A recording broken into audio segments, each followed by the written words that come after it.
S'il y a un pays qui a investi autant que le Sénégal, ça n'existe pas, dans la construction d'instruments et de mécanismes de facilitation de dialogue entre les communautés et de fraternité entre les ethnies, entre les races, entre les religions, c'est bien le Sénégal.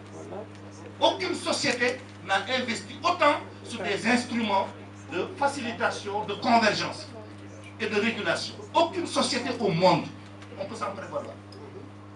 Mais c'est justement cette laïcité qui a permis au Sénégal d'être dirigé pendant 40 ans par un président chrétien avec le soutien de toutes les grandes familles religieuses du pays, musulmans.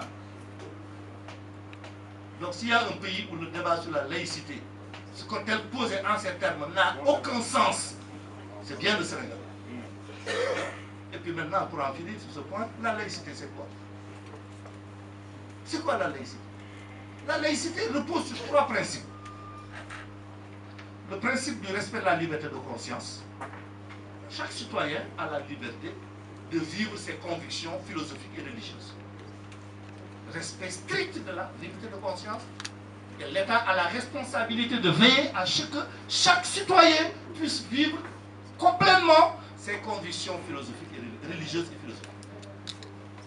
Deuxième principe de la laïcité, c'est la séparation du pouvoir temporel et du pouvoir spirituel. Que les communautés religieuses soient gérées par leur guide et que la communauté nationale soit gérée par les acteurs qui, avec la sanction du suffrage universel, ont bénéficié de la confiance du peuple pour gouverner.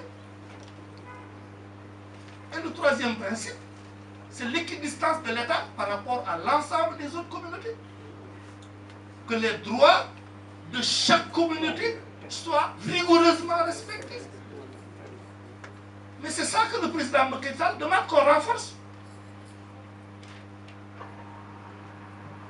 C'est ça dont il demande le renforcement. Oui. La protection des cultes, comme on vient de me le signaler. Le respect et la protection des cultes. Voilà. Quel est le Sénégalais sérieux qui ne veut pas du respect de la liberté de conscience, de la séparation du pouvoir temporel et du pouvoir spirituel, du respect des cultes et de la protection des cultes, et de l'équilibre et de l'équidistance de l'État?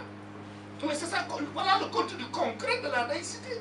Et c'est cette laïcité positive qui n'est pas une laïcité destinée à des combats contre qui que ce soit, mais qui nous a permis aujourd'hui d'être un modèle de paix, de stabilité, de tolérance, qui force le respect du monde entier.